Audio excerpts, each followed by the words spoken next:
As I've explored before, whether you're young or old, male or female, smoker or non, high blood pressure, low blood pressure, high cholesterol or low, having high levels of a toxic compound called TMAO, trimethylamine oxide, in your bloodstream is associated with a significantly higher risk of having a heart attack, stroke, or dying over a 3-year period.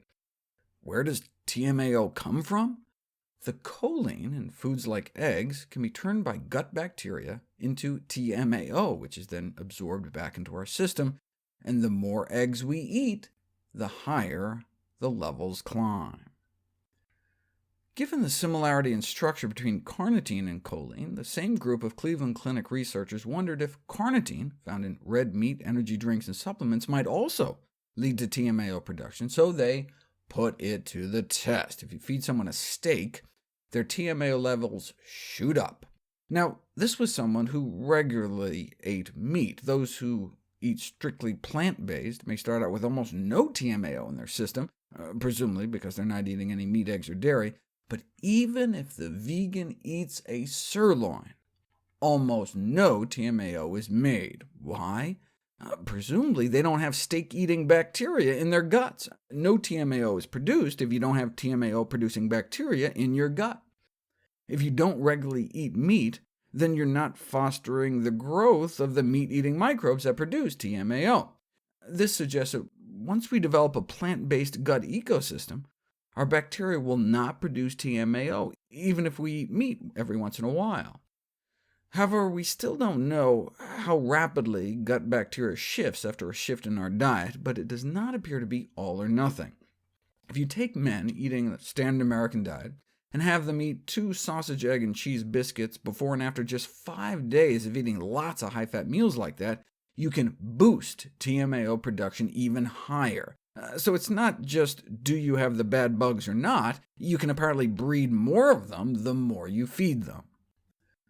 On the other hand, meat-free diets have been demonstrated to have a profound influence on human metabolism. You can analyze a urine sample and tell what kind of diet people eat based on measurements like how low their TMAO levels are in the urine of those eating egg-free vegetarian diets. You can even take the same people and rotate them through 3 different diets, and you can tell who is who's on a high-meat, low-meat, or no-meat diet, in part based on the different compounds churned out by the different gut flora or different flora activity after just about 2 weeks on the different diets. It's possible that some of the beneficial effects of whole plant foods may be mediated by the effects they have on our gut bacteria. At the same time, the standard American diet may increase the relative abundance of undesirables that produce toxic compounds, including the cardiotoxicant TMAO.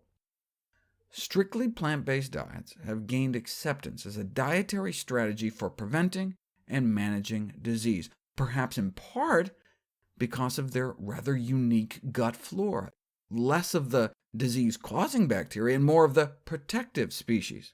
So all along, we thought the reason those eating plant-based had lower heart disease rates was because they were eating less saturated fat and cholesterol, but maybe their lower TMAO levels may also be contributing to their benefits, thanks to their reduction of ingestion of carnitine and choline.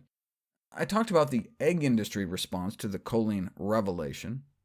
How has the carnitine supplement industry reacted? Well, the former VP of Advocare, a multi-level marketing company that sells carnitine supplements like Slam, while getting slammed with lawsuits, finding them, for example, guilty of false, misleading, or deceptive practices, forced to pay over $1 million, in response to the research implicating carnitine and TMAO production, he questioned whether there was a secret vegan conspiracy at the Cleveland Clinic, restricting our intake of meat or carnitine supplements to prevent our gut bacteria from making TMAO, he argues, is like trying to prevent car accidents by restricting the sale of fuel.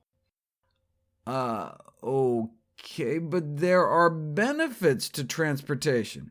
We're talking about TMAO, which may be fueling our epidemic of heart disease, the #1 killer of men and women in this country. As far as I'm concerned, the more we can cut the fuel for that, the better.